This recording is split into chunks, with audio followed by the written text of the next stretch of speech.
ও হায় হায় হদিয়া ধুবুৰি লগ কলকনি তোৰ সমান শুৱনি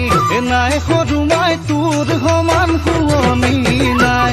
ও হায় হায় হলে তাই এজনী মৰমী শিকালি যৌৱন নহয় বদলি প্ৰেমৰে হৈ ভোগে তই দিন চেঁচা জাতি নৈ অলপ কপিলি নাম ডাঙৰ ধনশিৰি কুলগত